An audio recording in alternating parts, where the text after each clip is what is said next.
കോളേജിലെത്തിയാൽ എന്ത് കഴിക്കണമെന്ന ആലോചനയിലായിരിക്കും ഞങ്ങളുടെ ഡേ സ്റ്റാർട്ടാവുന്നത്. എന്നും ക്യാൻറ്റീൻ ഫുഡ് കഴിച്ചുമെടുത്ത് ഞങ്ങൾ ഇന്ന് പുറത്തു പോയി കഴിച്ചാലോ എന്ന് വിചാരിച്ചു. കൂട്ടത്തിലൊരുത്തി ഇവിടെ അടുത്ത് നല്ല സ്പോട്ട് ഉണ്ടെന്ന് പറഞ്ഞ് ഞങ്ങൾ അങ്ങോട്ടേക്ക് വെച്ച് പിടിച്ചു. അടുത്ത് തന്നെയായിരുന്നു, ഒരു 2 മിനിറ്റ് ട്രാവലേ ഉണ്ടായിരുന്നുള്ളൂ. 2-3 ചേച്ചിമാർ നടത്തുന്ന അത്യാവശ്യം തിരക്കുള്ള ഒരു ചെറിയ ഹോട്ടലായിരുന്നു അത്. അധികം അടുപ്പിക്കാതെ ഒട്ടും വൈകാതെ തന്നെ നമ്മൾ ഓർഡർ ചെയ്ത ഫുഡ് വന്നു. പൊറോട്ട, അപ്പം, പുട്ട്, കൂടെ ചിക്കൻ കറിയും ഇതായിരുന്നു ഞങ്ങൾ ഓർഡർ ആക്കിയിരുന്നത്. Food was really nice and പക്ക ഹോംലി ഫുഡ് ഫീലായിരുന്നു. കുറേ നാളുകൾക്ക് ശേഷം നല്ല ഫുഡ് കിട്ടിയതിൻ്റെ സന്തോഷത്തിൽ ഞങ്ങളെല്ലാം പെട്ടെന്ന് അകത്താക്കി. തിരിച്ച് ടാറ്റ ബൈ ബൈ പറഞ്ഞ് ഞങ്ങൾ ഇറങ്ങി. റേറ്റ് വാസ് ഓൾസോ അഫോർഡബിൾ ആയിരുന്നു കേട്ടോ. അത്രയും കഴിച്ചിട്ടും ഒരാൾക്ക് 35-40 റേറ്റിൽ മാത്രമേ കാശ് വന്നിട്ടുണ്ടായിരുന്നുള്ളൂ. അങ്ങനെ വയറും മനസ്സും നിറഞ്ഞ് തിരിച്ച് കോളേജിലേക്ക്.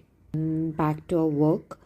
കുറച്ച് പേഷ്യൻസ് ചെയ്യുന്നുണ്ടായിരുന്നുള്ളൂ, but not so as a hectic. Anyway it was a good day.